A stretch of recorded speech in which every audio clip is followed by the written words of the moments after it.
ஒரு டீச்சர் கிளாஸில் இருக்க ஸ்டூடெண்ட்ஸை ரெண்டாக பிரிக்கிறாங்க. ப்ளூ ஐஸ் இருக்கிற ஸ்டூடெண்ட்ஸ்க்கு ஸ்பெஷல் சலுகைகளும் எக்ஸ்ட்ரா பிரேக் டைம் அந்த மாதிரி. ப்ரௌன் ஐஸுக்கு இது எதுவும் இந்த மாதிரி சலுகைகள் கிடையாது. இதனால ப்ரௌன் ஐஸ் இருக்க ஸ்டூடெண்ட்ஸ் ரொம்ப டவுனாக ஃபீல் பண்ணுறாங்க. ஆச்சரியமான ரிசல்ட்ஸ் என்னென்னா, இந்த ப்ரௌன் ஐஸ் ஸ்டூடெண்ட்ஸ் அப்புறம் வைக்கிற டெஸ்ட்டில் கூட ரொம்ப கம்மியாக ஸ்கோர் பண்ண ஸ்டார்ட் பண்ணுறாங்க. 2 நாள் கழித்து நிலம் அப்படியே ரிவர்ஸ் ஆகுது. ப்ரௌன் ஐஸ்க்கு எல்லா சலுகைகளும் தரப்படுது. இதனால ப்ளூ ஐஸ் இப்போ ரொம்ப டவுனாக ஃபீல் பண்ணுறாங்க. டெஸ்ட் ஸ்கோர்ஸ்லாம் கம்மியாகுது. இதுதான் brown eyes blue eyes experiment. Doctor Martin Luther King assassinate பண்ணப்பட்டக்கப்புறம் ஜான் எலியட்டுங்கிற ஒரு டீச்சர் இந்த எக்ஸ்பெரிமெண்ட் மூலமாக எவ்வளோ தூரம் ப்ரெஜுடைஸும் டிஸ்கிரிமினேஷனும் எஜுகேஷனை இம்பேக்ட் பண்ணுது அப்படிங்கிற ரிசல்ட்ஸை நமக்கு சொல்கிறாங்க.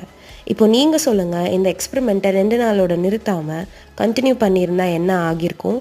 ஸ்டூடெண்ட்ஸ் கிட்ட எப்படி எக்ஸ்பெரிமெண்ட் கண்டக்ட் பண்ணலாமா? இதோட எத்திக்கல் கன்சிடரேஷன்ஸ் என்னென்ன? Follow Karka Consider Psychology for more such information.